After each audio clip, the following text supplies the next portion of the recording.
Good evening everyone and welcome along to FRL. We are here for Season 13, round number 19 of the Championship for our first race in F1 2021, in 2022 I should say, for the United States Grand Prix, of course, at the Circuit of the Americas. My name is James Hay, going to be taking you through the stream as always on a Tuesday night, and joining me in the commentary box as always, it is Mr. Michael F. Michael, how are you doing? I'm very good, and it's very good to be back after quite a deserving break for all the drivers. I hope everyone's got lovely snacks, treats, and all that, especially game vouchers, including myself. Didn't spend on much, but yeah, it's good to be back in the new year, and hopefully we get some good action on track this evening. Yeah, new year, but hopefully same standards of driving, of course, as we get in towards tonight's action.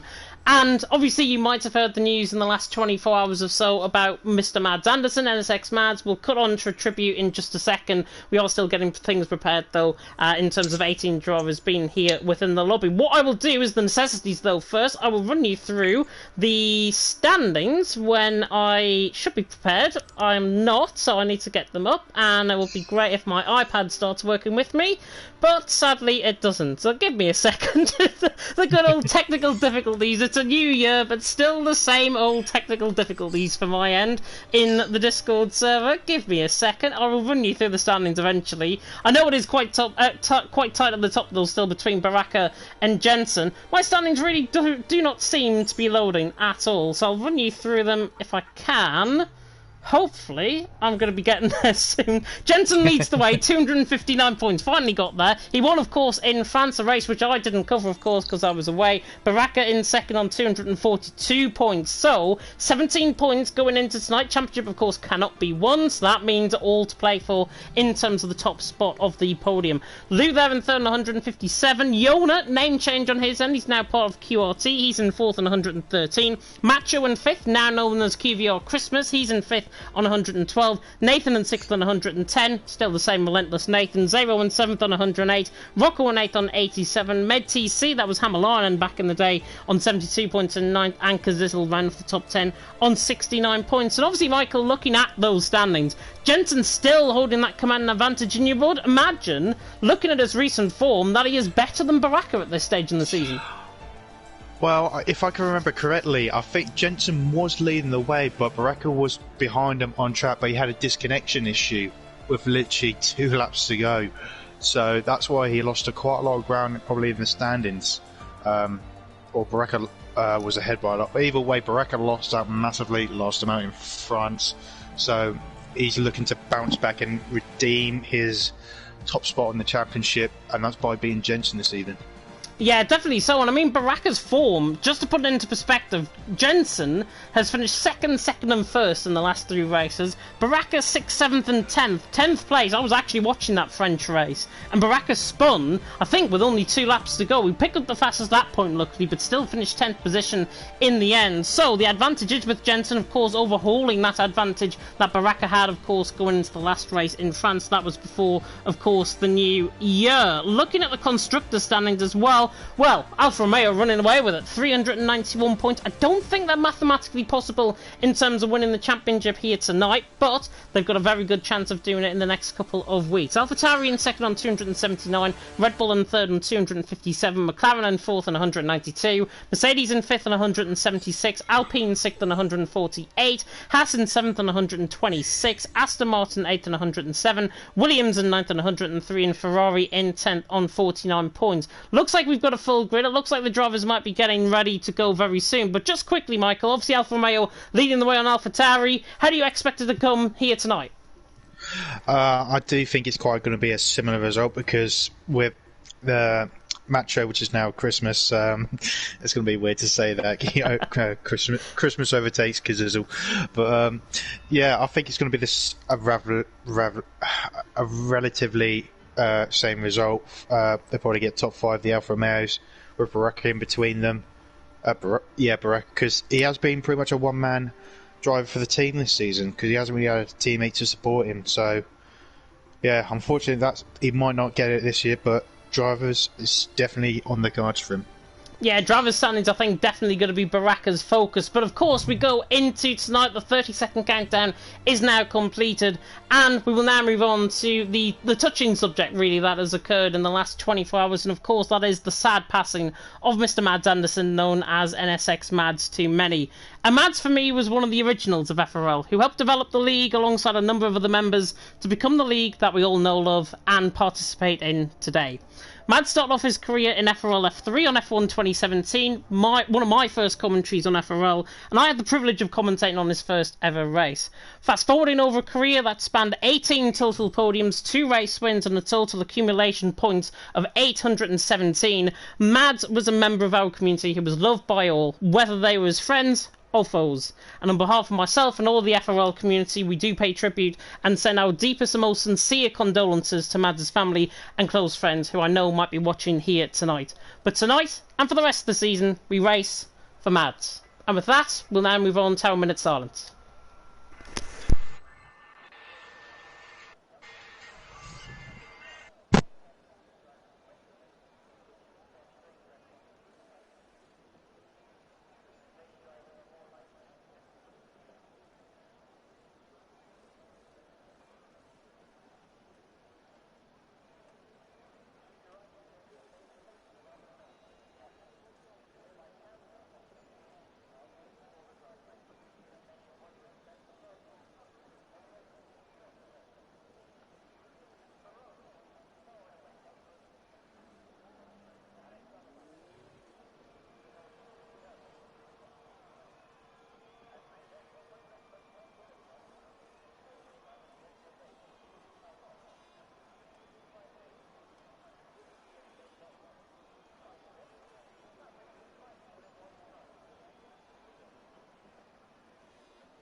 So that was our minute silence, of course, to Mads Anderson.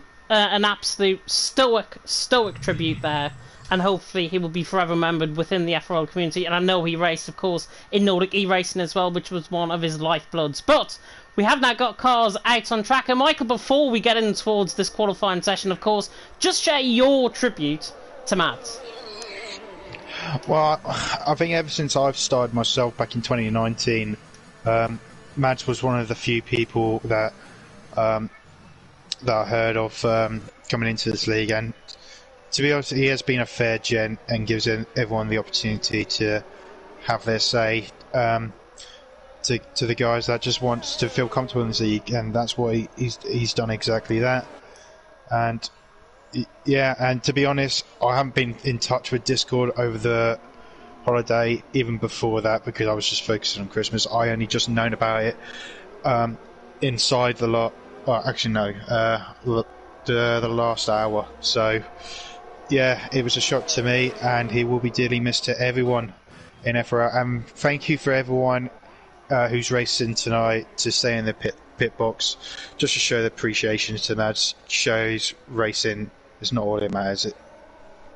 Yeah, it comes to show a fair level of respect, I think, that has been built up here in FRL. And obviously we saw, I think, one of the McLarens, I think it was Mika, left the pit lane. Yeah. But he stayed at the end of the pit lane, which I think was a really nice touch. So well done to Mika for that. Obviously, he doesn't want to be ending up like one of our F4 drivers last night, of course, who ended up just ignoring completely everything and ended up being kicked out of the league, which is unfortunate. However, though, we have got now on-track action and QVR Christmas. TTG Macho to you and me. He's coming around the final corner to start us off on this lap here of the Circuit of the Americas, and around a 5.4 kilometre circuit, 3.4 mile. One of my last ever commentaries actually in 2021 when I did the PSGL event, and Christmas now coming through in towards turn 1. I'm really not going to like saying Christmas throughout this lap at all, but now coming through the right hander of turn 2, and now through the S section, mirroring Maggots and Beckett's through 3, 4, 5, and then through the right hander of turn 6. Nicely on the limit there from Christmas, as now comes through the 24.7 through the end of the first sector. Now through the the left-hander of 7,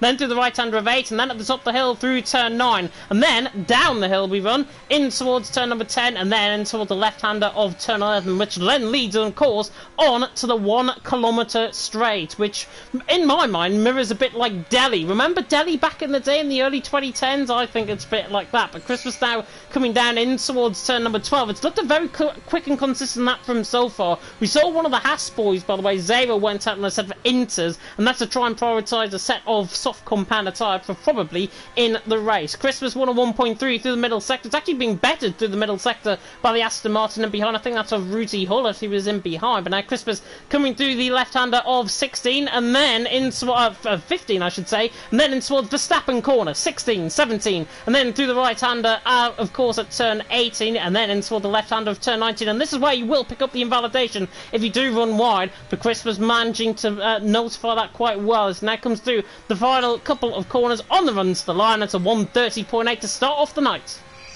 Yep, brilliant lap, nice clean lap as well, no traffic, so that's a very good benchmark from, I'm just going to call him Macho, because if I call him Christmas it's going to be very confusing, as it's not Christmas anymore, as we see Bombastic going in second with a 31.6, followed by Yorno with 32.4 on the mediums, as we see pretty much everyone on their flying laps now, so it's going to be hard to keep up with everyone. As we see Jensen goes fastest now, nearly identical to Macho, which is an Alfa Romeo 1-2. As we'll see, where is Baraka? Baraka's coming around the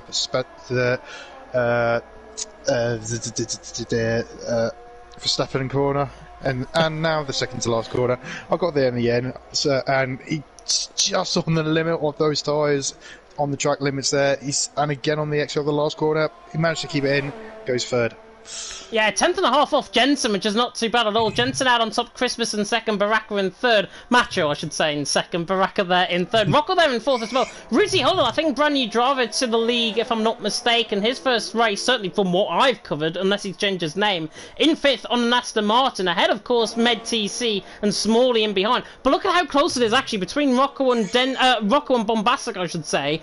It's around a 10th and a half separating 5 drivers, and this is what we tend to see in America, at the Circuit of the Americas. It's a very close qualifying session from probably, I would say, midfield downwards, as Rocco actually nearly goes for a spin coming out of turn 11.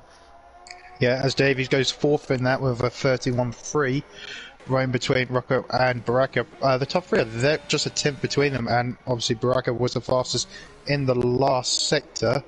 I think already that's all the laps done, I think, as we see Denzel. No, he's already done a lap.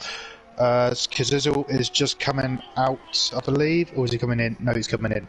So yeah, an invalid lap there. Where's Lou? He's on an out lap, but here's Zero. He's starting his first flying lap as we speak. Halfway through the lap with no traffic whatsoever, so hopefully there's a nice, decent lap for him.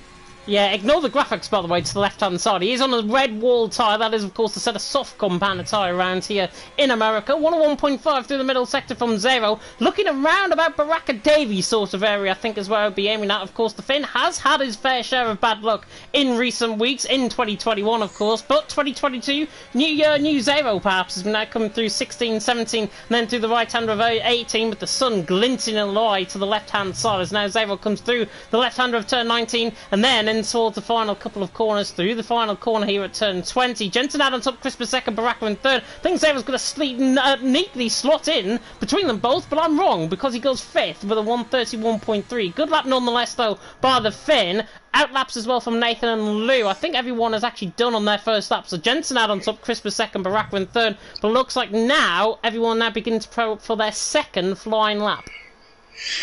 Well, Lou and Nathan hasn't even done their first front run yet, so I think they have timed it really well, actually, despite all that traffic in the first few minutes. So, yeah, to start off second, I'll start again. Start 5 minutes later to make sure everyone else got to bank a lap in and make sure you have a clean track ahead of him, which he has at this stage. No one coming out of the pit lane apart from Mercedes, I can see. Hopefully he'll get out his way when he starts his lap. But here comes Lou to start his flying lap now. Hopefully he'll be in the top 10.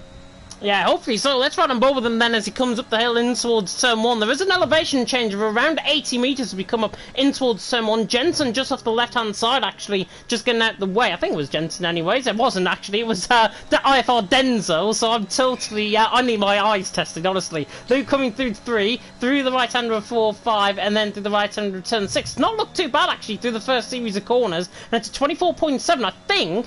If I'm not mistaken, it's the same first sector that Christmas said. Exactly the same first sector that he said. So Lou looking good through the first sector, but it's really the second and the middle sector that can really define a lap around here at the Circuit of the Americas. The slight run up in the hill in towards turn 11, and then to the left-hand of turn 12. There's a spinner in the first sector. No, I think that's just people slowing down because Lou just managed to get ahead of that train of cars going out of the pit lane, so that was crucial for him. Definitely so. He is on a lap coming down in towards turn 12, and he's looking quite consistent, the Dutchman, of course. Literally 5 minutes away from the Zandvoort circuit, a race, of course, that he... unless I'm getting confused with somebody else, I think he won in Zandvoort, if I'm not mistaken. I might be getting completely confused. It was Macho. I've just clicked on. Jensen out on top of Christmas second, Baraka in third. Lou coming through, though, 16, 17. And now through the right-hander of turn 18. Not looking too bad in terms of laps so far. We've got Med TC there on a lap as well. T-Hawk also on a lap, the German. Balloon now coming around the final couple of corners. Let's see how consistent this lap time is going to be. He's going to put himself around 4th, I think. 31.1. Sticks himself right in between Baraka and Davey. So not a bad middle sector or final sector there from Lou. Jensen, though, out on top. Christmas second. Baraka is on an out lap. Christmas has backed off his lap, it looks, down in towards turn 11. And Jensen is invalidated. Yeah, but we need to keep an eye on Nathan. He was the fastest man of all in the first sector, fastest man of all in the middle sector, so he could challenge for pole here. This is his first run as well, so he could go even quicker on his second run if he gets it. But this is looking good for Nathan to snatch pole here with 2 corners to go on the edge. Well, I was going to say he's off track really, but I think there was a little bit of a lag there. Luckily he managed to get it back together. Straight for the line, DRS open, it's just going to be pole. It is, but it looked like that was a weird last sector for me to watch, but it's pole nonetheless by a 10th. It's a delayed pole position for Nathan there. He is rather a specialist around here. If I'm not mistaken, did very well in LOE around here, I know, a couple of weeks ago, just before the end of the season. Nathan, though, out on top. Jensen now second. Christmas there in third. Looks like Christmas backed out, actually, on a lap coming through turn 9. I think he's going to be coming on for another lap as Kazizel goes second. The Shazoo man there into second, the 130.7. His last race, actually, before 2021, if I'm not mistaken, was in the... or 2022, I should say, was in the 24 Hours of F1 event. And he came second that day, so I'm expecting probably more of the same thing with Zizzle, and he seems to be like he's in form once again. Yep, and remember last time he was in FRL, he won it in Japan quite comfortably as well, so he's in great form to bring that into the USA as he is second. I think he will get enough lap in if he just sends it into the pit lane, so he should be okay. But as we see, Jensen, you believe started on a lap. No, he's backed off. Yeah, he has. And so is Macho. He's got an invalid lap as well. So he stays 4th for now. Baraka, invalid lap as well. Rocco, he's in the middle sector. Anyone else coming towards the end of their lap? Looks like Davies is one of them. Through the the stopping corner with no traffic whatsoever. I didn't see the sector time because I was quite late. He just keeps it in, facing the right way and on track as well, and straight towards the line. DRS open, only P8. Good lap time, actually, because he was a 10th and a half up, I think, in the middle sector, and gained 2 tenths as a result of a very scrappy final couple of corners as well. So Davey, one to watch out for, I think, later on in the session. Nathan out on top, though, because this is second, Jensen third, Davey there up into 8th. I think Ruti Hullup was on a lap, but he's actually backed off. Smalley is not on a lap either. I think we haven't got anybody on a lap. We did see Nathan come back into the pit lane. I think Zavo's on a lap there, but as soon as I say that, he got invalid straight away. It's typical first sector. Easy can make a mistake, easy can cut a corner. As Zavo's doing some very Bottas lawnmower there. Mads would be very proud to see that, I believe. But who else is on a lap? The new driver in the Williams, I can't pronounce his name, in the last sector of the Verstappen corner. Second to last corner coming up. TRT Kyle.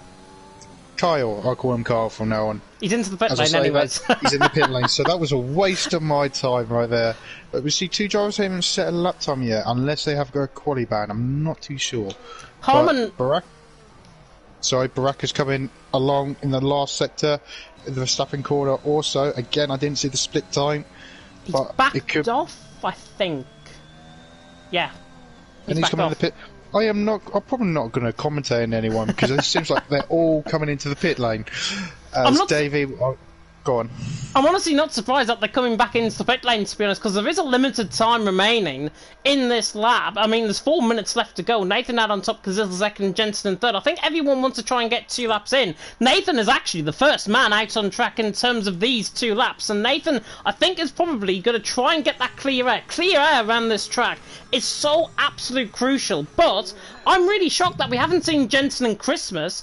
They're both, I think, coming out the pit lane, if I'm not mistaken. Christmas is just leaving his pit box now. But I'm really surprised that they haven't came out together and they're not utilising each other's slipstream, because slipstream down the straight can gain you a good 0.4 per second.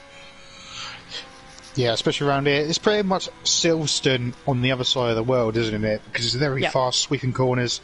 And if you get caught in someone's dirt, yeah, you're going to lose a lot of time. But there's, of course, a lot of back straights as well, which you could use your teammate as an advantage to gain time as well.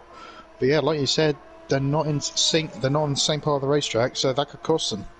Yeah, they are indeed. I mean, Jensen is there through the first sector. Christmas has backed off his own lap, though. He's on an outlap, but he's backed off this outlap, which I'm really surprised. I think, honestly, if there were the Alfa Romeos, I think they'd work together, try and secure a good stand in terms of the constructors' standings, and then try and get Jensen onto pole position. That's what I would do, anyways. Nathan, though, out on top, Kazil second, Jensen in third. With around 2 minutes to go, we might have that minute glitch, of course. Drivers still leaving the pit lane as we speak, but Nathan about to set us off on this lap. A 130.7. I believe, if I'm not mistaken, his LOE pole position was a 130.2 around here, so he's got a lot of time to try and gain, but can he gain that time? We now come through turn 19, and then to the right-hander of turn 20. He'll take the slow line. There's a little bit of a crest coming through in towards turn 20. You utilise that, you get the run off there, and now you'll open up the DRS to start your lap, and now a 5.4 kilometre circuit on board with Nathan on the run up in towards turn 1. I think Zero was backed off his lap as well, if I'm not mistaken, or he's just actually gone on to 1, unless there is a glitch. It's about TC actually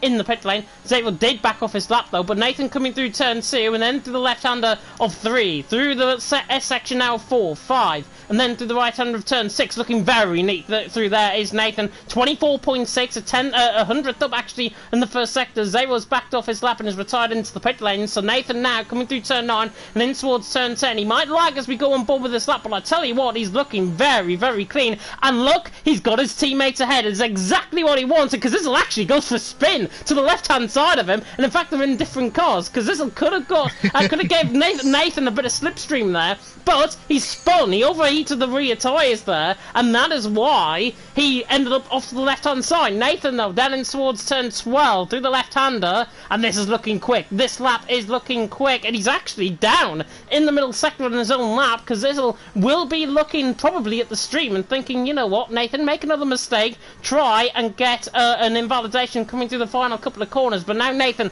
coming through 15, and then through the Verstappen corner sequence of 16, 17 and 18, he's got Davey in his way, and he's got traffic, and he just about avoids, and Smalley is there, and the traffic is Nathan's wrongdoing. Yep. He's luckily got another lap though. Yeah, but I think his tyres are already shot probably. He probably got the best out of those tyres, so that could be it for performance out of him. But Jensen's going through the same traffic as he goes wide, but he still counts. He still counts. Nathan gets a 5-place grid. He does. I thought the Mercedes was looking quite close. That was Mika, if I'm not mistaken. Mika, I think, has not picked up a 5-second penalty, but Nathan has. He's backed off his lap, and that is it for Nathan's session, because this'll just done up on a lap. It's like a car park, honestly. Jensen, as Christmas goes quickest. Christmas now goes quickest, 130.5, and now really puts it as Nathan does a bit of lawn mowing coming through turn 1, because Izzle's backed off his lap. Jensen has as well. Baraka's invalidated. Who's going to get pole? Rocco could, because he's coming through the middle sector, and he's looking quick through the middle sector. 101.1. Rocco is on this. Yeah, purple in the middle sector as well. Hopefully he hasn't lost too much time in the first sector. Hopefully there's no traffic for him either, because the only reason the top 3 did not improve, as Lugo's second, as you see, there was traffic in the last sector. So, yeah, there could be some problems in the chat during qualifying, but here comes Rocco. This'll be Paul. This'll be Paul, I think. Rocco to the line. He doesn't. He goes second. He goes second at 30.6. Yeah, 500ths down on Christmas. Rocco there second. Lou in third. Baraka not on a lap. He was 2/10 up through the first sector. Has backed off. Jensen has backed off his lap. Davey is not. Davey is actually on a lap, actually. So we'll see on board with the TFL man as he comes through the final couple of corners and invalidates coming out of turn 19 and makes his way straight into the pit lane. MedTC is a 10th up. We see him movement up the field, and I think that was Bombastic up to 10th. Yeah, but MedTC is improving though by a good 10th of a second, and we'll be hoping the Finn can try and improve in towards the left-hander of turn 20. Can he try and get this into the top 10? He runs very, very wide. Top 10. But if I was the stewards, I'd probably knock that lap time off, because that looked to me as if there was a lot of track extension there coming through the final corner. Yeah, that was very, very sneaky. But if the game says it's right, then it's right apparently. But Mick is down there in 16th with no front wing, so he's had a bit of collision with someone. Do you know what? Yeah, I think Mika's tried to go onto his lap. Has realised Nathan was going slow in front. Mika might have been on a lap, and he's just gone straight into the back of him coming out the final corner. I think that's probably what's happened there. Especially with the traffic. Yeah, I mean, it was messy. It really was messy in that last sector on those final runs. So I think Nathan could have got pole, maybe Jensen as well. But you can't take anything away from Macho. He was just in the right place at the right time with no traffic. And he deserves that pole position. And fantastic to Lou and Rocco as well to go with the top three. Do you know what I said about the Alfa Romeos possibly using each other up to try and get pole position? That didn't happen at all, did it? Christmas out on top, 130.5. Rocco's second, 30.6. I think it's one of his best qualifying sessions of the season, which is really good from the Brits' perspective, from the McLaren's perspective, and of course we'll run you through the rest of the grid as we come to it, which should be very soon indeed.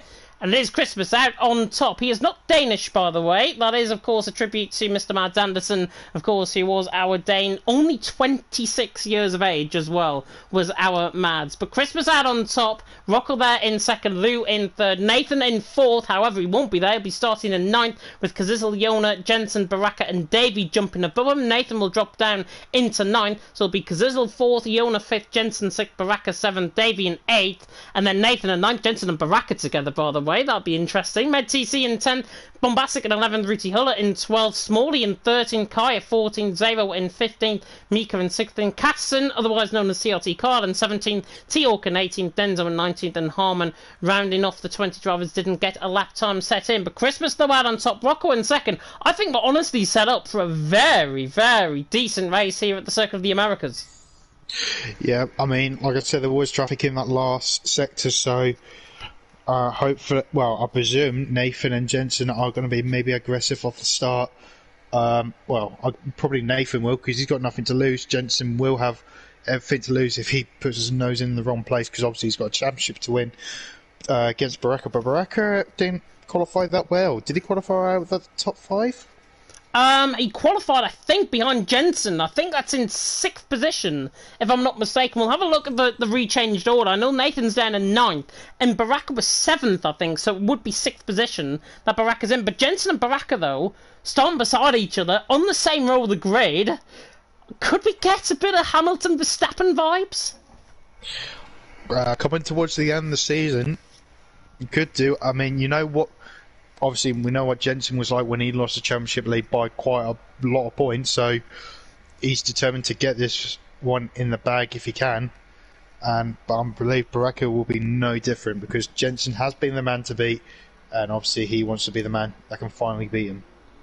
Yeah, definitely so. Now we get the other formation at beginning. Christmas out on top, Rocco second, Lou in third. What ties is everyone on? And Baraka, by the way, 7th, not 6th. Jensen is 6th, Baraka in 7th. But Christmas out on top, of course, top 10 qualified on that set of soft compound ties, including Nathan, who qualified within the top 10, qualified in 4th. But, of course, with the 5-place grid penalty, he drops down into 9th. The rest of the field, though, looking like, apart from T-Hawk, going for a set of medium compound ties. And normally around this track, I've got to say, it is a simple one-stop strategy, and we should be seeing the soft runners come in from around about, I would say, lap 5, lap 6, to try and get 20-odd laps on a set of medium compounder tyres. If you're on a set of mediums, though, you'll be trying to go more than the halfway stage and then go into a set of softs.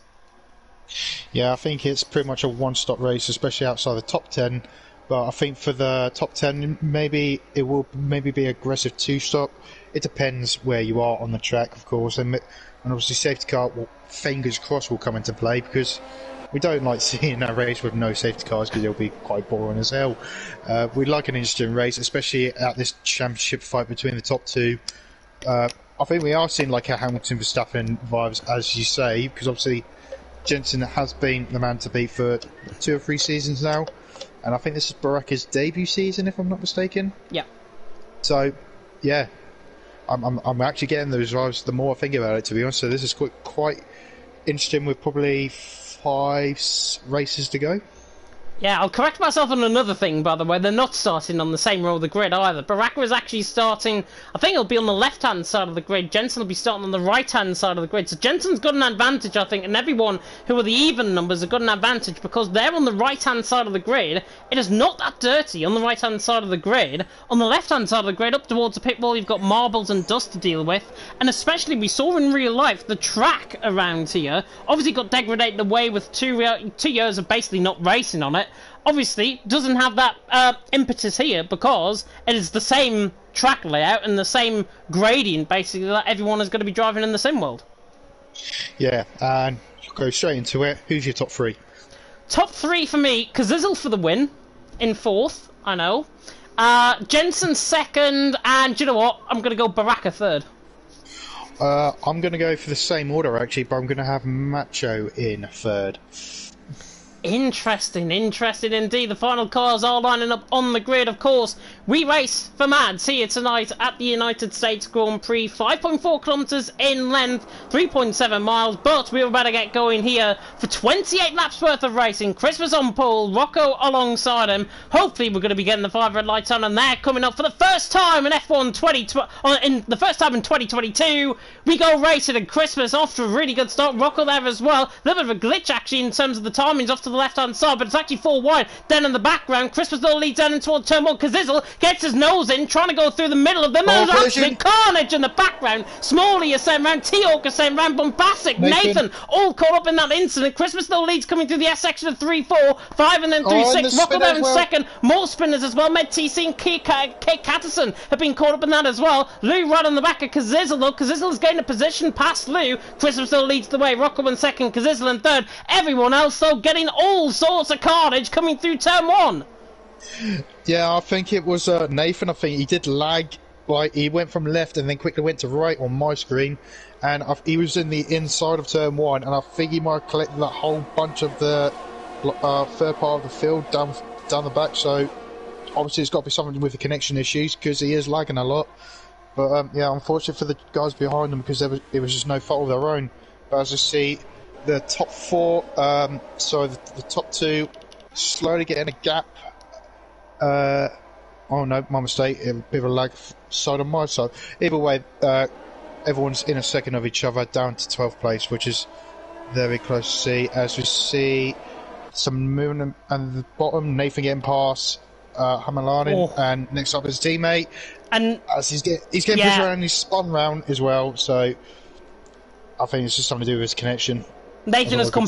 Nathan is completely desynced, I think, within the slop. It might be best for him to retire, and hopefully everything might fix itself. However, up the front end of the field, Christmas leads the way. Rocco in second, Kazizel in third. Bombastic and Denzo are going side by side, however, down in towards turn 1. They're not, actually. Bombastic is into the pit lane. Denzo into the pit lane. Rudy Hullett, though, on the back of Harman was looking quite close. Down in towards turn 1. Wasn't quite close enough. Tried to get the Aston Martin down the inside of the Mercedes, but now through the S section of 3, 4, 5, and 6. I wouldn't be surprised, actually, if Harman is struggling with those tyres early on. Ruti Hullett looking a lot more committed, coming through the end of the first sector, right on the back of him. But Christmas still leading the way. Rocco in second and Kazizel in third.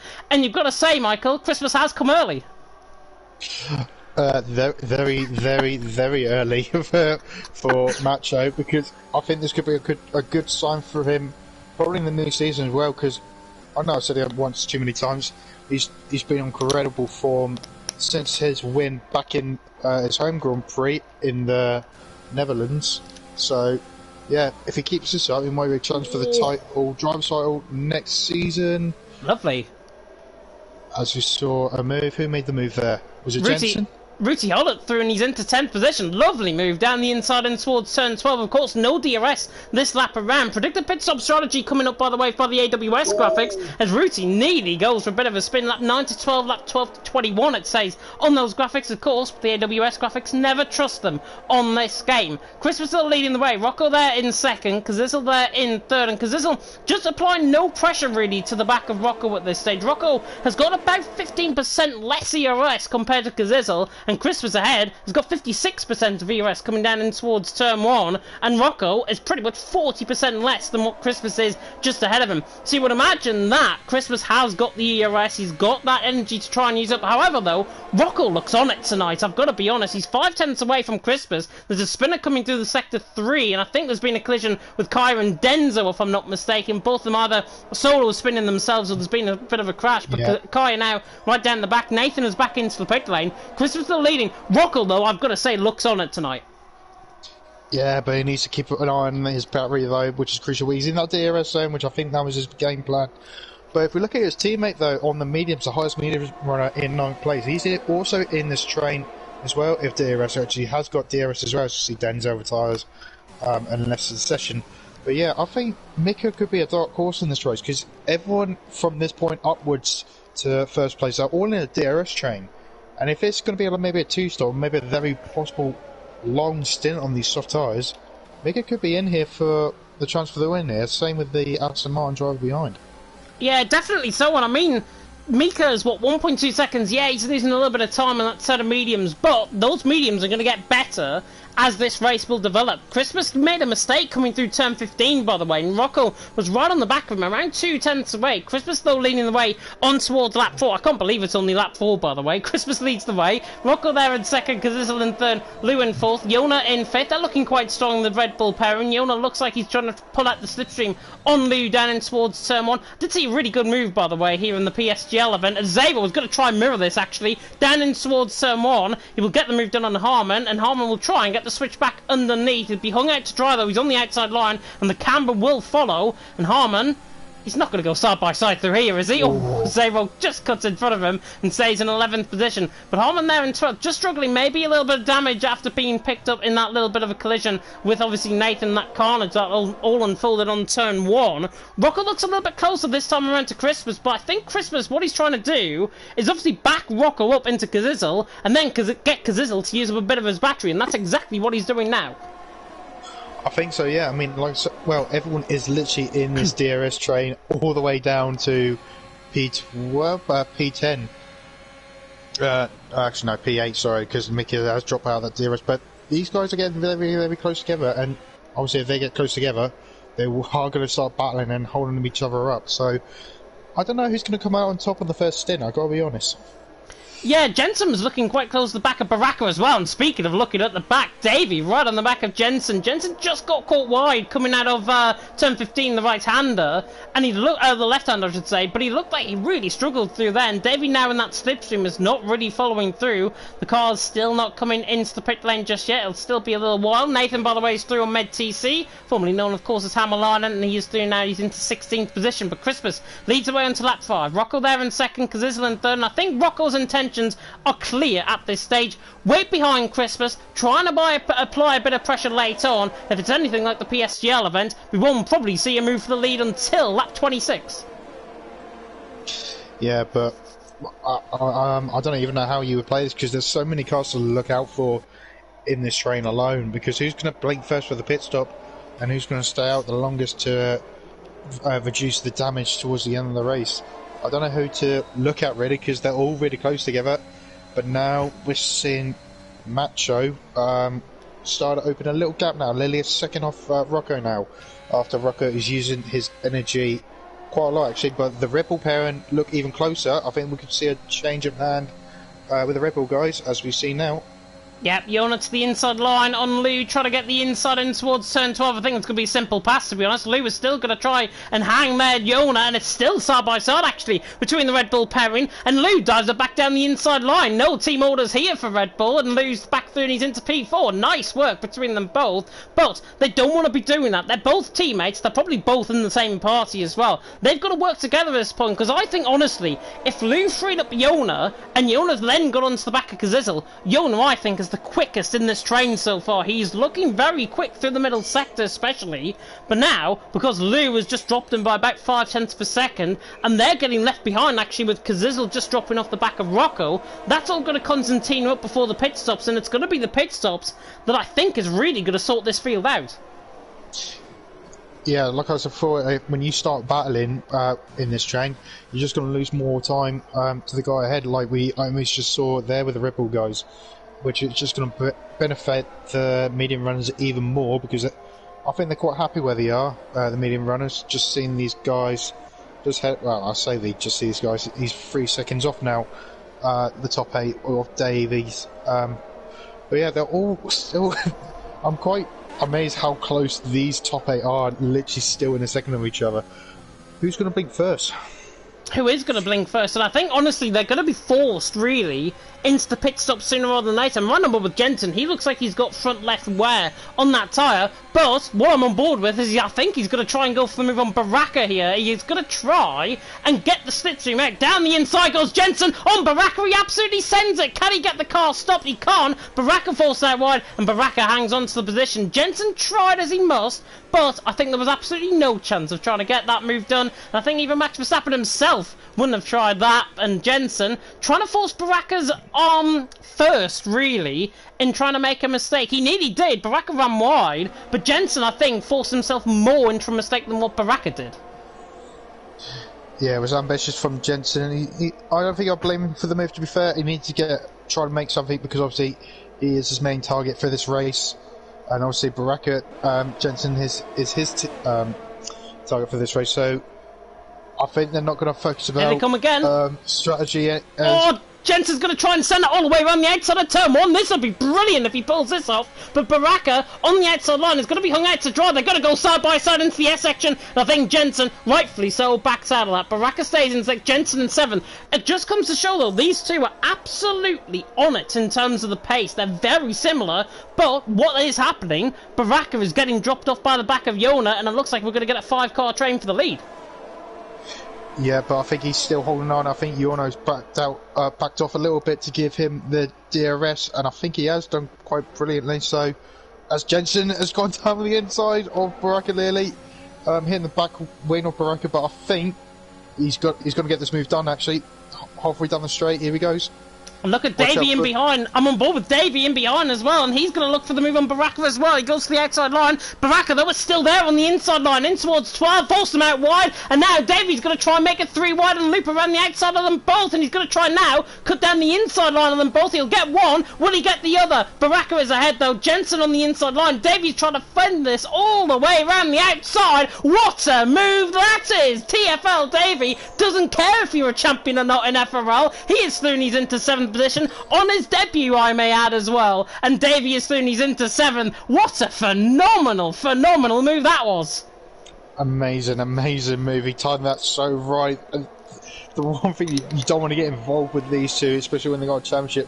But Davey doesn't care. He just went for the move. Right, I think why he made a good debut in this league. He's into the back of Baraka down in towards turn 1. I don't think there's front wing damage on the left-hand side, but certainly a bit of a touch there from Davey. Just messed up his braking point slightly, and Baraka now really struggling in terms of his pace and in terms of his tyres, as Lou is one of the first to pick up a 3-second penalty in the leading pack. And in terms of the penalties, actually, as we are nearly a quarter of the way through the race, 3-second penalties: Lou, Harmon, Catterson, Nathan and MedTC of all the ones that have got 3 seconds worth of penalties for now, as I think Davey's probably going to get Baraka this time around. Yeah, because if you look at the battery, Baraka's only on 11%, so he's going to be derating down the straight, and Davey's going to have the whole power in his hands, plus DRS. Such an easy move, and Jensen is going to close up to this because he's got DRS from Davey. Oh, and Lou sends it back down on the inside of Yona as well, just in front of this. They've now lost a second to Kazizel, that it's so worth nearly. And now the Red Bulls really make contact coming through turn 12, through 13, 14, and then through the left-hand of 15. I think Yona's going to try and get the loop underneath, but he's not going to get the move done. There is a yellow flag in the middle sector to Med TC. That is round coming out of turn 9. Christopher still leading the way. Rocco second, Kazizel in third. Do you know how I said the pit stops might actually break this field up? It doesn't look likely because now Christmas, Rocco, Kazizel, I think everyone, in fact, is coming in as Yona stays out. Yeah, he had to stay out because of his teammate was coming in, so I think they were fighting to come into the pit lane. But he has got DRS to benefit that, but so's Davey now. He's in it as Jensen stays out, obviously, because Macho's in. But Baraka's in, though, so he's going to gain a lot from this. I wonder what the tyre life between the new and the old tyres is. It like a second advantage, or probably 2 seconds? Probably on the first lap it'll be around a second, and then it'll be around about 1.2 to 1.5 seconds, I would say, in terms of the significant advantage that these guys will be getting. But remember, the softs, if Yona, Davey and Jensen stop pushing it a little bit further, as T-Hawk has crashed somewhere out on track, and it's a full VSC. I didn't see where his car went off. It's not on the map on the right-hand side. No. That's very, very strange. But there is a VSC deployed. Yeah, which Hamalainen is making use of it. I think he did retire in the pit lane, I'm not too sure. I don't see his car. I think you might be right. I think he has. No, but it's a VSC though. I think he's crashed coming through the final corner. And Med TC actually has got no front wing. Yeah, I wonder what happened there. What on earth is happening? I'd love to see a POV up for that crash, but yeah, VSC, not a full safety car unfortunately for Mads. No, sorry, not for Mads, sorry. Hammerline, so... Oh! Smalley's got a drive. Was that a drive? I think there was a couple there actually. I think Smalley has got a drive through, but there was a 3-second penalty for Catterson as well. Those are the two that have came in. Yona, Jensen and Davey though. Davey stays out. He's got to extend his stint in as Jensen picks up a 5-second penalty for speeding in the pit lane. And now that puts Baraka on the front foot, you would imagine. But has this VSC really helped the guys? It looks like it actually has. And Yona is going to be right out behind these guys as well. Christmas though, Rocco, Yona well ahead of Jensen. Kazizel's there up into net P3. Yona is side by side with Baraka, I think, coming out the pit lane. And Baraka on the outside line, he's going to try and loop this underneath, I think, coming through turn 1. And Yona is literally there like a rolling roadblock, just coming out in front of him. And Yona stays in P10, but for how long? Because Baraka looks like he wants to get on with this. Luckily, though, Baraka ahead of Jensen.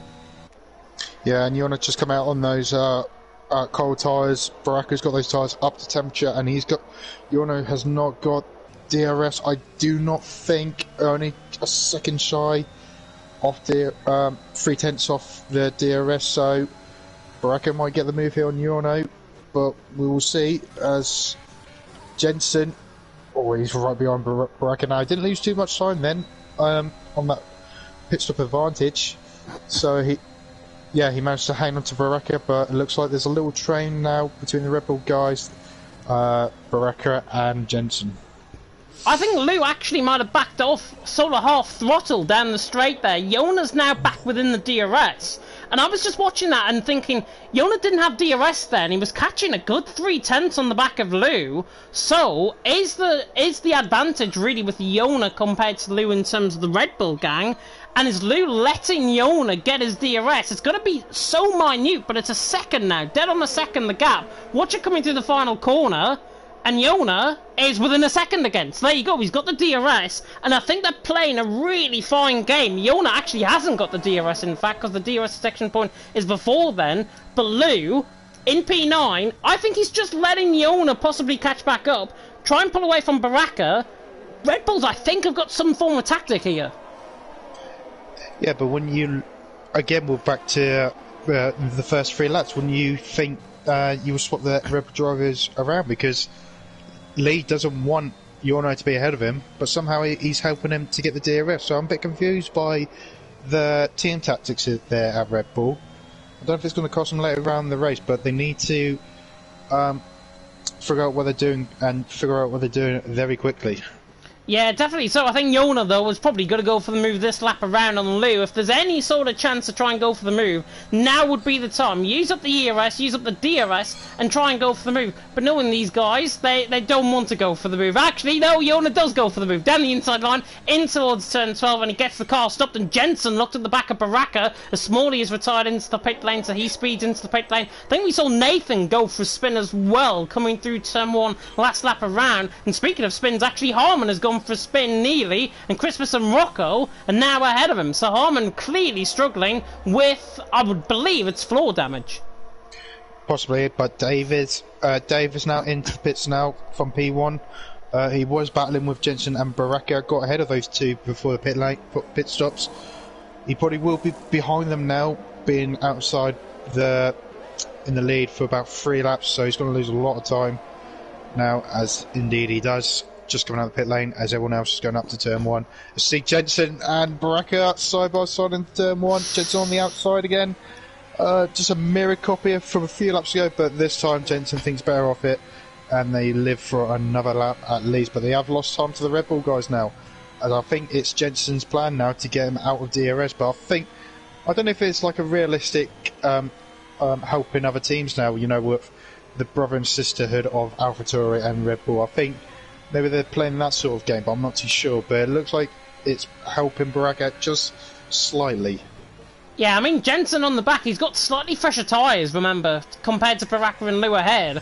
And they're probably going to end up around 5% better off towards the end of the race, depending on, obviously, the driving style. As now Jensen will pull out of the slipstream to the right-hand side he goes. Baraka, though, is not going to give hung, drawn and quartered here. Down in towards turn 12, absolutely so late on the brakes. Baraka, don't know how he got that car stop, but Jensen is not thinking of it and has nearly contact again, as now Jensen tries to loop underneath, coming through 13, through 14, and get the initial traction, but now he tries to send it all the way around the outside, similar to what we saw with Davey a few laps ago, but Baraka stays in P10. Jensen in P11, I just think there's a sense of not haste for Jensen. I think there's a sense of he wants to try and get the job done, I think, from his perspective, because Baraka's losing time, Jensen's got the pace, but he cannot get past.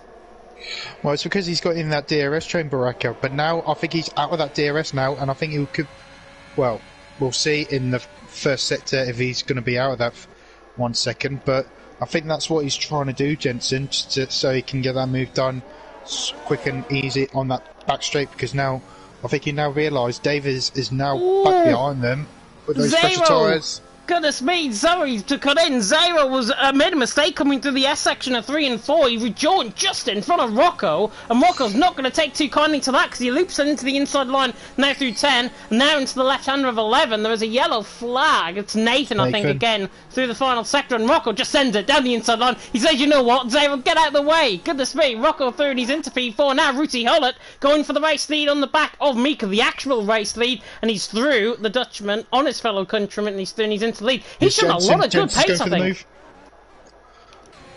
Jensen is going for the move. Yeah, Baraka side by side, and now Jensen. Baraka, though, so late on the brakes, he's going to try and loop underneath once again, and now he's going to try and do what Jensen didn't do, and now cut to the inside line through 13, 14, but I think Baraka, he knows, he senses that Jensen is fighting aggressively, fighting hard, and Baraka doesn't want to get into that fight. Smart driving from Baraka. Yeah, and also, if you remember, Jensen's got a 5-second penalty for speeding in the pit lane as well. Yeah. So, I think if he could just aim for the DRS, he should be okay. And obviously, with the traffic ahead of him, it's just against a 3-second penalty. That's 7 seconds in total. There's no way you're going to get that removed, I don't think. That's just your own doing, as we rarely see from Jensen out this season.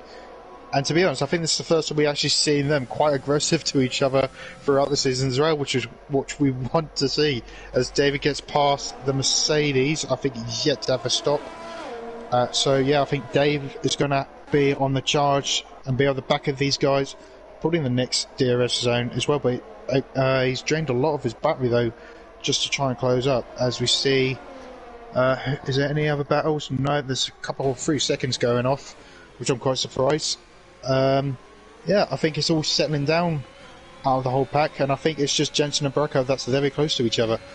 You say that though, I'm on board with Christmas, right on the back of Mika, and he's not going to get the move done, down in towards turn 12, and he looks the inside line. It should be very simple, of course, they're both in different races completely, and Christmas now through, and he's into second position. Lou trying to catch the back of Yona, down in towards turn 12. Baraka again, quite close on the back of Jensen, not going to send it from that far back, my friend, but Davey on the back of these two now, and I've been really impressed with Davey's pace. There's another yellow flag, it's Nathan that has gone for a little bit of a moment coming through turn 19. Davey, though, I'm really impressed with his pace. He looks on it tonight. He's only reserve. But Baraka and Jensen, two full-time drivers, fighting out for the championship lead. Davey, it's almost like he's been here all season. He is on this tonight. Yeah, it's definitely on it. But now, and he's also got that fresher tyre advantage as well. I think 3 laps older as well, which is very crucial. As you see, you're going to get a 3-second penalty of his own. Oh, Kazizzle sends it down the inside line. Sorry to cut in on Zero. Lovely move. Very similar, actually, to the move that we saw with FRL Modesto pull off in the PSGL Esports Cup event. Kazizzle through, and he's into P5. Absolutely lovely. Yeah, I think his tyres are letting go because he hasn't pitted yet. Zero, as he's on board with Yorno, you can see the difference of tyre life entirely as Kazizzle just drives away. This could be just Nick and Candy from a baby to Yorno as down the inside goes Yorno on Zero as we on board with Lou as well. We probably can get him on the back on this straight as well as Zero is desyncing on the main back straight. Look at Lou. Send it here. Look at Lou though, and behind Yona is going to try and slingshot Lou, possibly into 6th position, but now Lou sends it around the outside of Zero. Lovely move, I've got to say, on Zero. But I had a feeling Lou was going to try and double stack. Baraka and Davey now are having a battle as well. Baraka now through and he's into P10. Davey there still P11. Nathan bangs in the new fastest lap of the race, 133.4. He's right at the back of the field though. Aids Nathan, of course, from pole position, I may add, as well, from 9th position, I should say, on the grid. Jensen 2 seconds off the back of Zero. He has not enjoyed this tonight, I've got to say. We're halfway through. Rooty Hullett leads the way, still yet to pick. Christmas in second. Mika, however, who was Rooty Hullett's nearest rival, basically out on track, he is in. I would expect this will be a set of soft compound tied to the end. Could be, and indeed he is. So he's going to the end, and he's going to be quite quick coming towards the end of this race. Where would he be though? We have no idea. Hopefully he'll be in the points, starting on those medium tyres. But yeah, Davey is right on the back of Baraka. I think just trying to save battery so he can attack later in the race. But I think he's just going to try and get Baraka, to be honest, because obviously he's got no penalties. Jensen clearly has, as you probably can see on his screen. But yeah, this looks like the only battle close on board, I believe. As I say that Mika is already on the bounce of the Williams driver. I can't pronounce his name again. Either way, he's probably going to get the move done on this back straight here. Cuts, tuck in on the apex, and well, easy said than done, isn't it? Just shows the difference of tyre life between new pack and that hard tyres. Old tyres, I should say. But yeah, one good move from Mika, and now he's on the charge. What it can get actually at the back of Jensen and Baraka at the end of this race, so it's still to play for, as Zero is actually holding up these two. It's all going off for these two contenders for the championship. Yeah, Zero is what I like to call a rolling roadblock now out on track. Unless he dives into the pit lane, which he is, and now frees up Jensen. I thought he was going to be a little bit of a roadblock there, but now Christmas going for the actual race lead on the back of Rooty Hullett. He is through, down the inside line in towards turn 1, but Rooty Hullett actually 16 apple mediums. No way he's going to try and get that move done around the outside, but Christmas leads the way. Rooty Hullett, another one I've been really impressed with tonight in terms of his pace. Watch out for him as the season goes on. Rocco there in third has dropped off the back of Christmas. It's now 2.2 seconds. I can see Nolan there in the chat. Anyone remember when Rocco was at Relentless? Was he at Relentless? Was he? I don't remember him being at Relentless at all. I think he's trying to be a little bit of fake news coming in the FRL chat there, if I'm not mistaken. But Yona, however, on the back of Kazizzle, this is what I said. If Yona got let go by Lou, he will be on the back of Kazizzle. And now he's got the pace to try and get this moved. And I think, honestly, 20% of EOS, Kazizzle realises, you know what? come through, because Jona's going to have the pace. He's going to go up to the inside line, now coming down the straight in towards turn number 12, and Jona is through and he's into P4. And if Jona can get on with things with a lap pressure tyres compared to Rocco and Christmas, do not, and I repeat, do not rule him out for the win. Oh, sorry, Baraka has just squeezed Davey off track. I think he went defensive over Davey and just went slightly wide, pushes Davey off track. And he's gone down the inside, he's going to return the favour. Then they bang wheels. Luckily they managed to keep it on track, but David lets him pass. Good sportsmanship there from Davey. I think he realised down the inside line, obviously knocked Baraka off line basically. Davey there in 9th. And now Davey's obviously, sportsmanship is absolutely key, respect is absolutely key, something that Mads, of course, absolutely embodied here at FRL, and Davey has literally done a Mads. That's what Mads would do, and Davey's through, and he's back into P9. Really good sportsmanship and really good respect. I really rate that. Yeah, it was good sportsmanship with Davey there, but I think what I looked like, it looked like a decent move. Baraka left the space, but yeah, key is respect, because obviously we're all racing as for one certain driver in particular. But yeah, good sportsmanship from Davies, but it could really cost him come towards the end, or maybe not. Maybe he just realised how much seconds Jensen's got, because remember, I think Jensen has got 6 seconds now. But yeah, back to the front, when you say like Jorno has been let go now, but has he been let go too late? But as we see side by side action for second place as Rocco gets his position back, as the Aston Martin driver has still not pitted yet. 17 laps on these tyres, he should have got to come into the pits now. You'd imagine so. The other Aston Martin driver, however, Davey through on Baraka. Nice move down the inside line, approaching turn 12. Got the job done even before the corner, and Davey's now through and he's into 8th position. In terms of the penalties, by the way, know quite a few might be crying out for that in the comments. Christmas has got no penalties. Rocco, Jona, Davey, Zero, and MedTC all on 3 seconds. 6 seconds for Lou, for Catterson as well. 8 seconds I should say, for Jensen, and 9 seconds for Harman and for Nathan. So that's the latest penalties update here.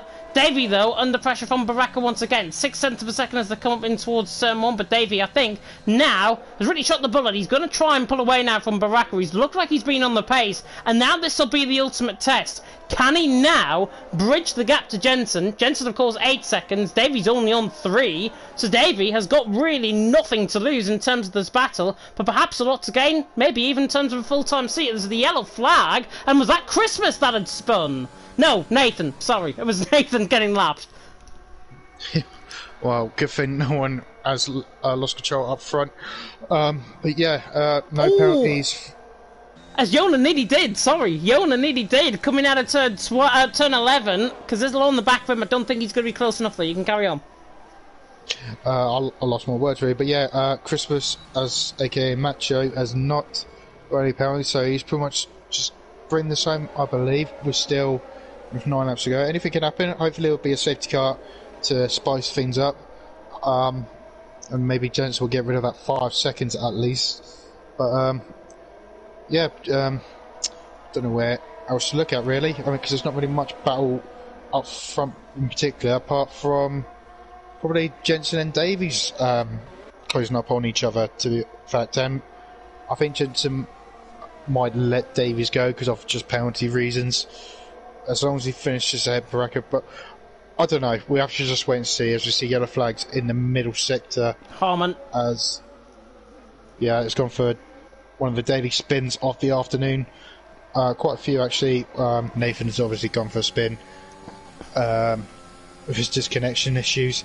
He's still challenging for his own race, I believe, on Rocco. But yeah, on board with Rocco. Looking at the back of Nathan, he just hasn't got the best connections to just compete really. But fair play for him just to staying in at least. As we see, the Williams driver retired. Is he retired in the pits? Yeah, he has. Harman has as well. Harman has retired into the pit lane as well, so really disappointing. We've seen, I think, 4 or 5 drivers now retire into the pit lane. In fact, actually, all of them have retired into the pit lane. I think Teork was saying he had a pedal issue, if I'm not mistaken. I'll come on to that in just a second, because this is on the back of Yona. Lou coming steaming in towards the inside line. Baraka is going to go... He wasn't going to go side-by-side in towards turn 12. He was nowhere near. But those AI cars are actually coming out of the pit lane right beside Med TC. Christopher still leading the way. Rocco looks like he's got the pace. 1.6 seconds. He's been trying to really bring in that gap. But if I was Rocco, I'd try and pull out a little bit of an LOE sort of pull here. I think it was Justas was a lap down. Wasn't he? It was in Portimao. But he was a lap down. Gave Nathan the DRS and Nathan won. Why wouldn't Nathan give the DRS to Rocco to try and let him get the win?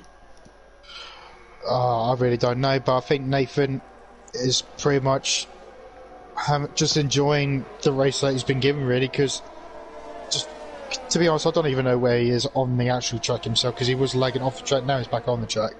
So, yeah, I don't know, maybe it just hasn't crossed his mind, really, but I think it's all to do with the penalties, actually. But now saying that, he is ahead of Rocco now, so he might get that DRS of cool now, has he?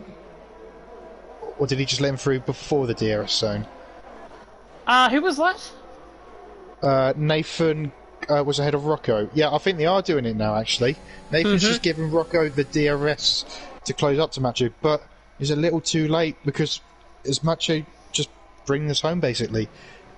Well, Rocco's got no battery either. He had no battery coming down in towards turn 12. And obviously, in terms of the battery you really need it. I don't know why I've got an invite, by the way, to F1 2021. Thank you very much, Wentink, if you might be watching this stream. Christmas leading the way, Rocco in second, Yona in third. But that's exactly what they're doing now. I think Nathan wants to try and utilise... Both of these are really good friends, by the way, I may add. Rocco and Nathan. Rocco will back off, I think. Nathan is behind this time. But if Nathan will get the slipstream, he can give him the slipstream down in towards turn 12. And I think it's more beneficial to do it at the back end of the straight, coming down in towards turn 12, rather than being down the straight. Rocco once again using up that ERS to try and get the close in on Christmas. Christmas still 1.1 seconds. Rocco really needs, to be honest, for Christmas to pick up a 3-second penalty, otherwise it's game over. Yeah, with probably 6 or 5 laps to go, so still to play for, because it is a really, really long lap when you think about it. Because this all's just pretty much chilling between the Red Bull drivers, as they both have penalties. As one of the Mercedes drivers has left the session. Davis is trying to close up Jensen. I think using quite a lot of track limits just to try and catch up. I think he could be on his final warning, but Baraka's still keeping him for company. So he's on course to be ahead of Jensen in 6th place, which is crucial. But Mika is still closing up on those soft tyres now. The gap was 5.2 seconds, I think it was, at the pit stops. Now it's just under 2 seconds. Yeah, just under 2 seconds, and I mean, Kazizel as well, on the back of Yona, 4 tenths away. I still think Kazizel's just holding something back for the end of this race, perhaps thinking there's a safety car. Does he really need to pass Yona, obviously, with both Red Bulls having penalties, and then everyone else behind Jensen Davey all having penalties as well? Baraka there in 8th, 2.2 seconds the gap. I think Mika's tyres now beginning to give way slightly, but both of them coming through 15. And it's around 2.4 seconds. Baraka is in a slipstream train, really, with Jensen and Davey, and that has really got to help him along, to be honest. Mika there in 9th. Ruti Hullett as well in 10th. He's looked very good in terms of his pace, especially on that set of mediums. Christmas still leading the way. 1.4 seconds, and I think, try as you must, Nathan and Rocco. I don't condone cheating at all here in FRL, but Rocco and Nathan... honestly, 1.4 seconds, I don't think that gap is probably going to be reached. A, because, well, Nathan's just picked up another 3-second penalty, and B, Rocco has only got 8% worth of battery, Christmas has got 15%. You've really been nullified there, to be honest. Yeah, I think the gap before that, I think 2 laps ago, was 1.1 seconds, and now the gap is just open up by half a second now. So, yeah, I think it's just control... from Macho there, and I don't think whatever tactics these two have got, I don't think it's going to be enough for the win unless Macho has a massive crash. But I think Kazizel needs to get a move on now, because even though he's got no penalties, he's throwing a possible P2 away because that gap is slowly opening up despite the tactics. Here comes Davey on the back of Jensen down the inside line in towards turn 12, and Jensen disposed of quite easily there. So Davey through, and he's into P6. Jensen there through in his 7th. Baraka there in 8th, and now Davey can try and push on a little bit. I think he's got the pace to try and push on ahead of Jensen. Jensen there in 7th really has not been his day at all. Baraka, his closest rival, behind him, but in terms of the penalties, Baraka could be going up possibly even to 5th position. Yeah, I mean, to be honest, this could be one of the looking at these two, it could be one of the craziest races we watch from these two, because yeah, they're on the same part of the racetrack, they are pretty much side by side, but they're down in 7th and 8th. We don't normally see these two down here. We normally see them in the top 5 or top 3 battling for wins. Yeah, it's quite unusual to see both of these drivers down there in the bottom half of the top 10, which could be very crucial at the end of the season. But yeah, it's just very unusual to see as Davies is slowly pulling away now. Now he's got clean air. Hopefully, I don't think he will pull away because he's drained his battery quite a lot, probably just getting past Jensen. But yeah, penalty-wise, it is advantage Baraka as Zara gets another 3-second penalty. Yeah, advantage Baraka indeed. 7 tenths away from Jensen. And again, I wouldn't be surprised if we try and see a battle between Baraka and Jensen unfolding out on track. Rocco, by the way, still getting DRS off Nathan. However they must try, they're actually losing time compared to gaining, as MedTC has crashed coming through turn 18, and that deploys a safety car, and I think that might have been a little bit suspect, if I've got to be honest. The way he crashed, I'm not sure if he lost it coming through the right-hander of turn 18. If he did, he's caught the outside curb, and he's went into the wall, and the car's just carried on forwards, and I think that's what's probably happened there. Yeah. Christmas, though, in towards 16, 17, 18. We'll run on board with this now, and see where he is out on track. And he was there, right-hand side. Which way was his car facing though? Because it all depends on what forwards, like the right where the track was. Oh no, it's Nathan staying out. Sorry, I thought it was second staying out. Rocco's in, Yona's in, Kazizzle in. They're all in. So was that? Do you think technically that was tactic play from the Haas driver? If he went straight on, basically. I looked down at the mini-map and I thought it was initially, but then I clicked on. That outside curb, if he's run wide coming through turn 18, you get caught on the rear will end up spinning the car, and you catch that inside curb, you'll end up spinning off into the wall on the right-hand side. It's enough to take off a wheel on the right-hand side, and the car has literally just ended up basically forwards just off the track. So I think that's probably what's happened there. But it's actually our first, can you call it, technical crash out on track. Nathan, of course, now on the same lap as everyone else. But what this does is now bring everyone back into play. All on a set of soft compound tyres. Rooty Hollop, by the way, second, has stayed out. Yeah, because obviously he was the last driver to make his pit stop, wasn't he, on the medium tyres onto the soft. So he's got no reason to come in, because his tyres was the freshest at that time. Obviously, right now, it's going to be the oldest set. But to be honest, I think I would have stayed out personally as well, because you would have just been at the back or at the position you were already in. So, good call from the Aston Martin there. And I think, you know what, he might hold on and possibly third as well because of penalties. Yeah, definitely so. And I mean, Kazizzle was probably in a more advantageous position, to be honest, to try and pick up a podium here. Rocco there and Yona obviously got penalties, and then Baraka in 8th position. Am I thinking possibly the impossible here and thinking he might be on the podium? Because he is technically going to be P4 now. It all depends if he knows all the other drivers ahead of him of penalty wise as well. I mean, he is in a very good position, and he is revving his engine quite a lot.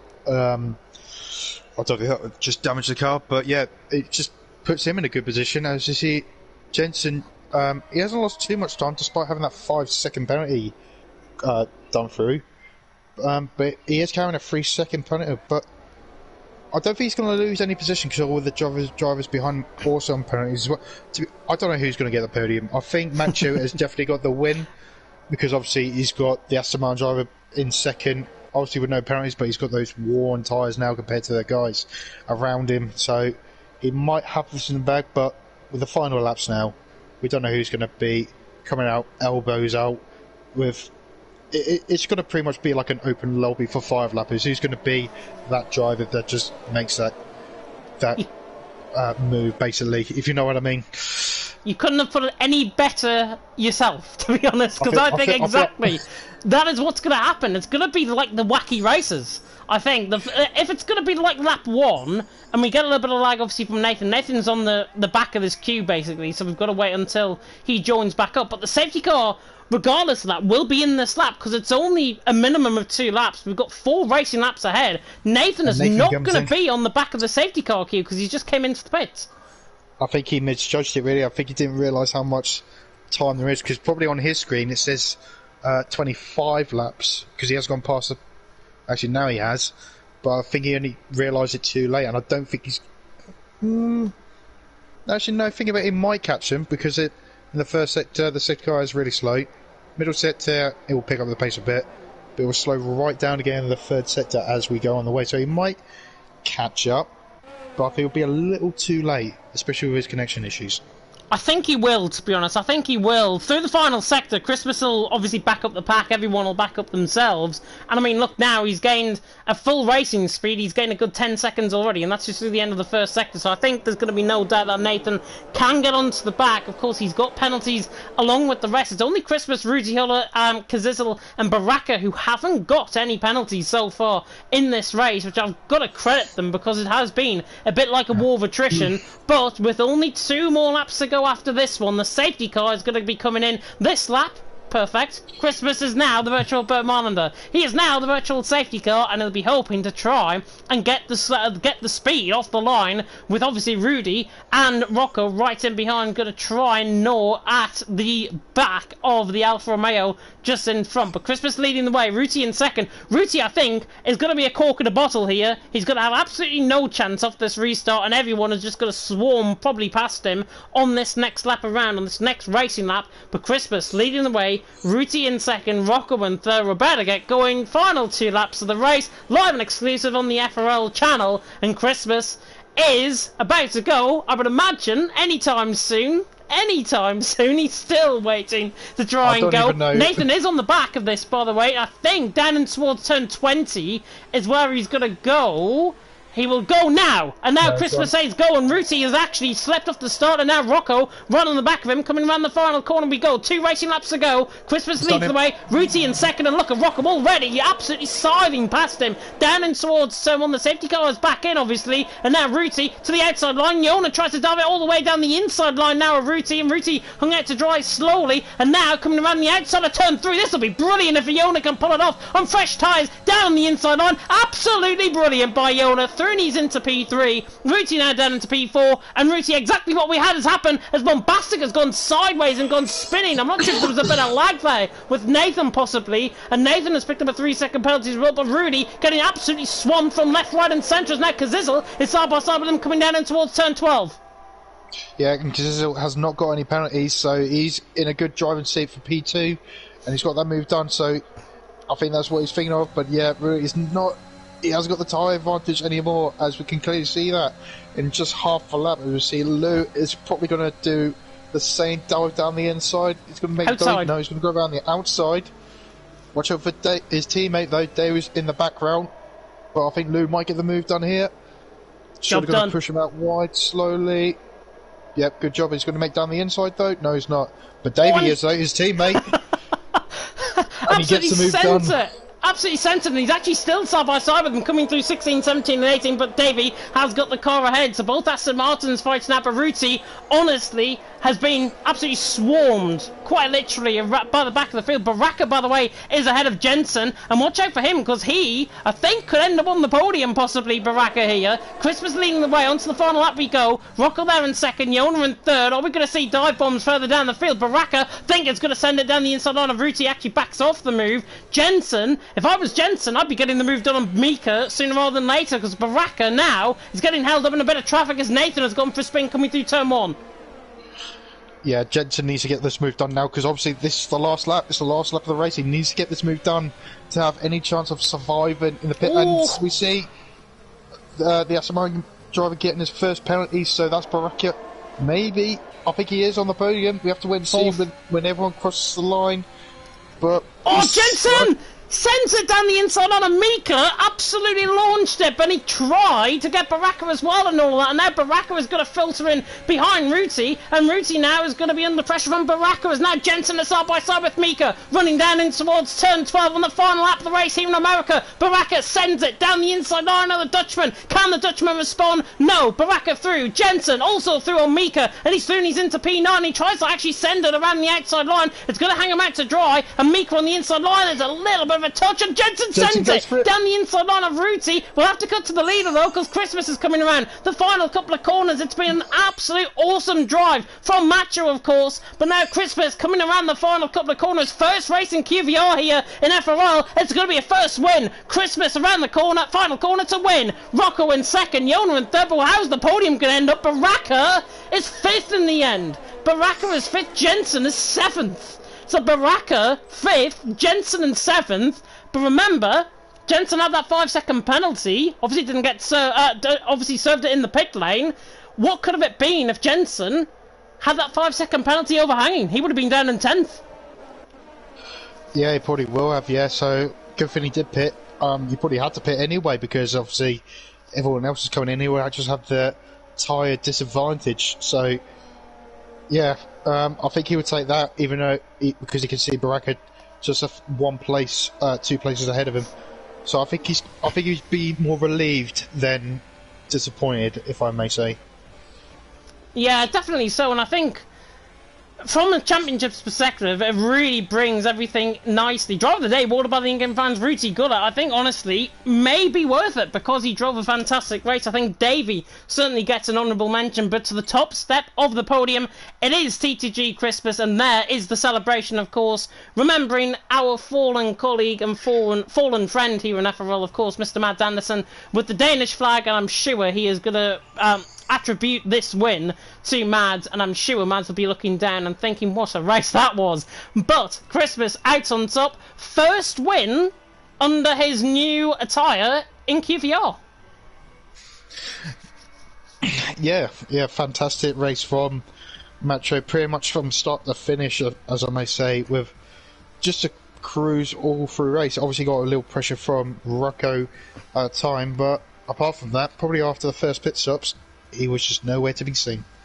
He was nowhere to be seen indeed, and even the last safety car really brought him a little bit of a challenge. No challenge whatsoever. Christmas on top, pole position, fastest lap, race win, Grand Slam complete. Kazizel in second, Rocco in third, Yona in fourth, Baraka in fifth in the end, drove well. Ruti there in sixth, the Finn, with Jensen seventh, Lou in eighth, Mika in ninth, Davey ran off the top 10, so they pick up the points provisionally. Bombastic, Zero and Nathan all finished. Med TC, Harmon, Catterson, Smalley, T-Hawk, Denzel and Kaya all DNFing out of the race. My voice is gone, but I think we've got time hopefully for some interviews. Yeah, I'm quite interested in what the judge's going to think, but especially with the tie contender of Jensen, because it really hasn't been his race at all, has it? It's been one of those races for him. Yeah, it hasn't been that race at all from Jensen. I think, honestly, I said it earlier on, he was too aggressive tonight, and I think that really came back to bite him, I'm sure. Obviously, first race back in FRL, hopefully he might recognise that he's still in that championship fight, and he's still thinking that Baraka has got a chance at the title, which he so well does. But shall we get into the interviews party? Will do. I'm looking forward to what they say. I'm very much looking forward to what they say. I will join you there in a second. I'm going to transition myself over to the party now. So if you are listening on a blue screen and you're listening to my dulcet tones, then you have to cope for about 5 more seconds before we get into the post-race interviews party with everyone. And if I take myself off a blue screen, we can speak to the man who completed the Grand Slam here tonight. Pole position, fastest lap and the race win.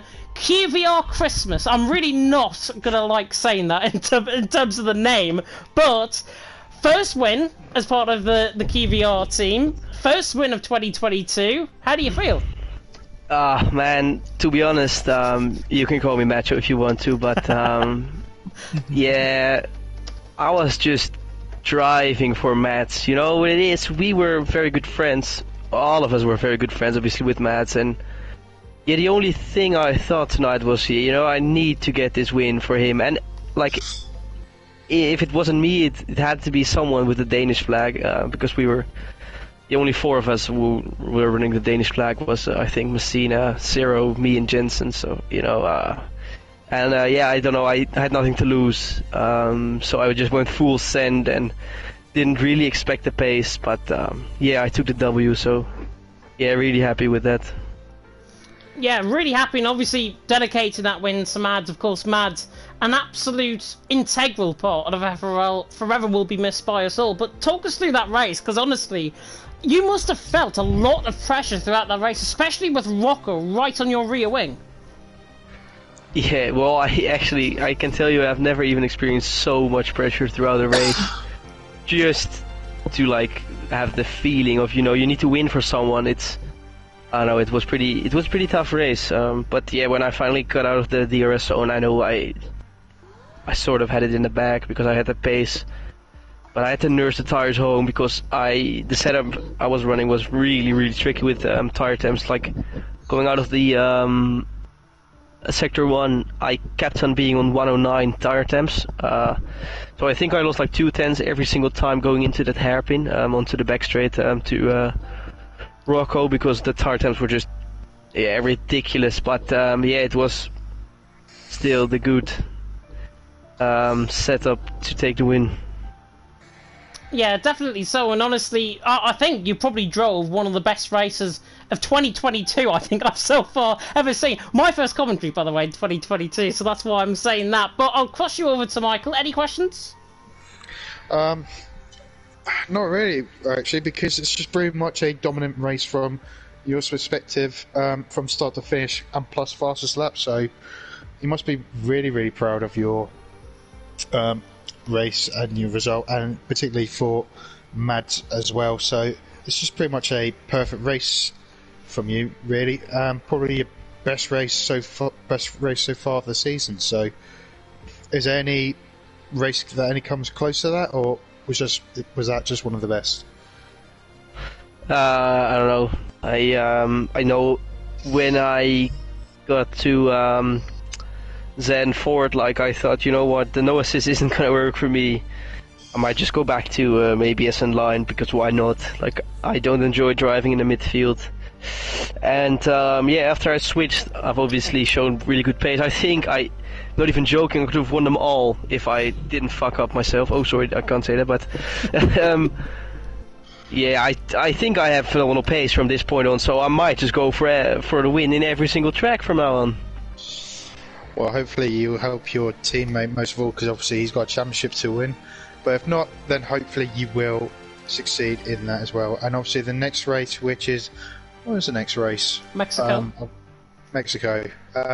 Obviously just down the road from USA. Do you think you can dominate like you did tonight?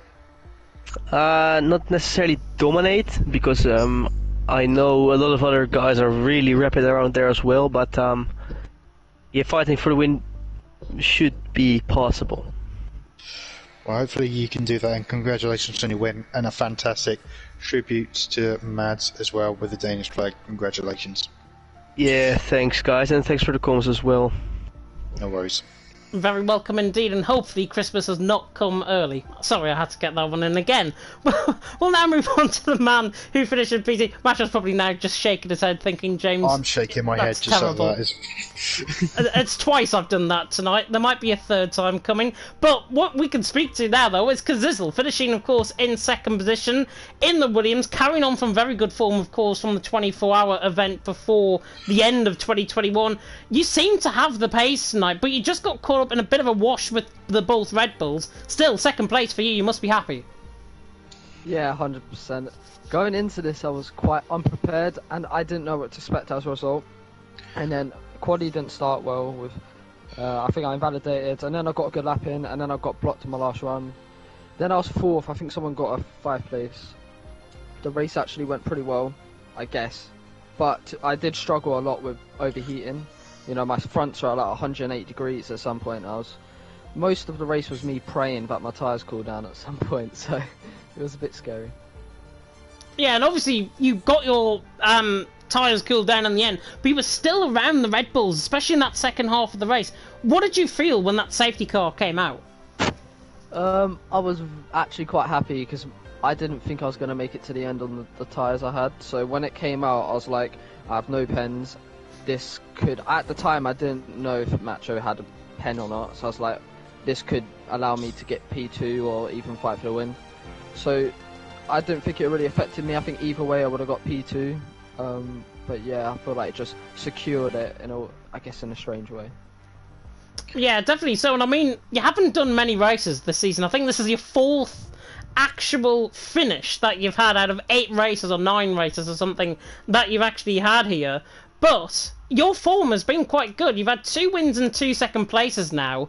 Are you going to be making it more regularly for the second half of the season? And if so, how do you see the final few races of the season going? I've been very busy, which is why I've been like missing a lot of races with school, etc. But I do hope that if I have the time, I'll 100% race.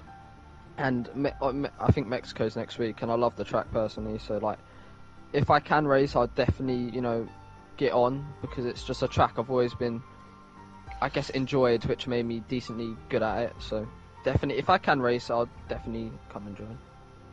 Yeah, it'll be fantastic to see if you do come next week and race, obviously, in Mexico. That, I think, is that. Unless you want to come in with a question, Michael? Again, not really much to say, because frankly, as a race as a whole, it hasn't really been the most exciting, because it's all been like single file through down the field. But yeah, when on that second stint, exactly, were you just happy with the position you're in? Because obviously the Red Bulls had boundaries around you, or were you just hoping for maybe P2 at the end of it? Yeah, to be honest, I actually, it sounds weird, but I sort of let them catch up, because I didn't want to push and get another warning. And I saw that they both had warnings, so I was completely fine with them catching up with me. And as a result, when they caught up with me, I was like, cool, you can just lead the way and I'll just follow you for the next 14 laps or whatever it was. So I was pretty comfortable there, and I think it was 4th at the time. Yeah, and obviously probably got holded up in qualifying as well, with a few cars trying to get that final laps in. So do you think if you could have got that last lap in, could it be even more than the position you were in, or was it always Macho's track? I think Macho here was ridiculous. His pace was just incredible, to be honest. So I doubt pole, but you never know. Sometimes I'll just put out a wonder lap and I don't even know where it comes from, so I guess anything could have happened. Right, well, congratulations. I think it was P2 at the end, so still a fantastic result. And obviously, you just said about Mexico, it's pretty much one of your favourites, so hopefully you can take part in that. And hopefully there won't be any traffics in qualifying for anyone to get their good lap in. So hopefully we'll see you there next week, and congratulations on your P2. Cheers, guys. Have a good night. No worries. Will do, and now we'll move on to the man who sort of, can I say, cheated his way to P3? Is that the best way to say that? It's Mr. XL Rocco, of course. And Rocco, I've got to say, probably your best driver of the season, first and foremost, even without the help of Nathan and the DRS. But we'll come on to that later. P3 for you, though, out on track. You could have probably got P2 if it wasn't for the penalties. Yeah, I could have. I drove quite well, to be fair. USA been one of my better tracks, but yeah, I surprised myself even with my quality lap and my race pace. I knew the aim was just to stay with Christmas, Macho, whatever you want to call him, because I knew he was rapid, but yeah, I got held up behind Zero on the old track, so lost the DRS. and just cruising around for a bit. Yeah, and obviously then the safety car came out with only, 4 laps to go, I think it was. Did that really help you in any sort of way, with obviously one of the Aston Martins being ahead of you? Yeah, I think it helped because I wasn't going to make the end of the race on my tyre wear. I just misjudged how bad it was. I was on about 70% when the safety car came out, which was 5 laps to the end, or 4. I don't know. It would have been very close. I probably would have got a puncher. So, and the result didn't really change in the end. I would have been P3, I think, anyway, because I got the guy pretty quick on the restart. Yeah, I think honestly, as I say, probably one of your best drivers this season, regardless. And I think honestly, P3 just matches the sort of pace I think that you had around here in America, and it was fantastic, obviously, to watch. Michael, I'm going to come across to you. There were any questions? Once again, not really, but a fantastic race from your perspective, pretty much in the top 2 all of that race. That's it really, because there's not really much apart from the little squabble with Nathan near the end. Were you trying to do tactics to each other to try and get close to Macho and give him a hard time? I didn't ask for anything, so his actions were his own. He turned his mic off in the party because his mum was listening to the Alexa. I had his mum reading out some book on the Alexa the whole time. It was blaring out and I couldn't deal with it. I blame my penalty on that, but yeah, I didn't say anything. Well, congratulations on obviously your best result, probably your best race of the season, because obviously you always had a trouble with that rear end of tyres on that McLaren, and thankfully you managed to get it back in one piece, not just to finish the race, but in the podium spots as well. And do you think you can challenge that, take that into Mexico? Most certainly not. Mexico's a track where I'm on average about 2 seconds slower than anyone, so we'll have a bit of fun there, hope for a few safety cars, and yeah, just drive around. Yeah, well, hopefully you'll be in the top 5 at least. Depends if there are any safety cars, which is always good to see from our perspective. But congratulations on your podium, and hopefully you can take that into next race in Mexico. Cheers, appreciate it. Thanks for the comms. No worries. Very welcome indeed. And before we move on to our final man, I just thought I'd wish all of our interviewers tonight a very well-deserved congratulations for LOE Division 1 on a Saturday evening. I wonder who you're getting commentated on by. Me, unfortunately for you lot. But let's go! It is really good, and I can actually announce NSX Montana is going to be alongside me in the commentary box. Why not? Because fantastic to roll back the years with Montana, obviously doing commentary with him in the past, and hopefully it'll be good then. But we have to move on to Jensen, of course. P7 out on track, and Jensen, honestly, it wasn't really your race tonight, was it? Nah, it wasn't a lonely race, of course. I had some really nice battles today, but yeah, I didn't have the pace really throughout that. I think I could have got third in quali, but there was someone on the inside of the penultimate corner. It wasn't his fault, it was out of the way, but it just, yeah, it put me off the corner a little bit, but yeah, is how it is. And Bracker got some insane starts, just absolutely, like, I don't even know, he just went straight away and like got up the inside. But yeah, tried getting some moves done on him. We were battling for at least like 10 laps or so, and then yeah, Davey came along in that as well. But yeah, I think in that though I gained a penalty. I got forced off track for one of my warnings. I could have got a penalty removed, but I picked up another warning afterwards, so F in the chat. But yeah, in the end, I think, considering the safety car, the 5-second penalty, I got, I think, P6 probably would have been my best, or P5 maybe. But yeah, I think in the end it was the best I could do. But yeah. Yeah, the best you could do, but your title rival, Baraka, only finished 2 positions ahead of you, and I mean, you've got, I think, a 13-point advantage going into next week in Mexico as well, so obviously there's still hope in terms of the championship battle, and obviously going in towards Mexico, it's one of those tracks where I think it really punishes those drivers that tend to struggle, but the form has been with you. I mean, you had 2 second places and a win before coming into tonight. Is this just a blip in the radar in terms of your title winning fight? Oh, I think it was just, I think, yeah, probably just a one-off really. It's quite a cis favoured track in my opinion, a little bit. Not saying anything about Macho's performance. I mean, yeah, Geordie drove brilliantly today, did Mads proud, and did Hammered's Brewery proud. But yeah, gotta come back stronger for Mexico, of course. I'm happy I lost only 4 points rather than anything else, but yeah, 5 races left, 15-point gap. Just, yeah, see how it goes. Yeah, we'll have to see how it goes, of course, indeed. Michael, I'm going to come across to you. Any questions?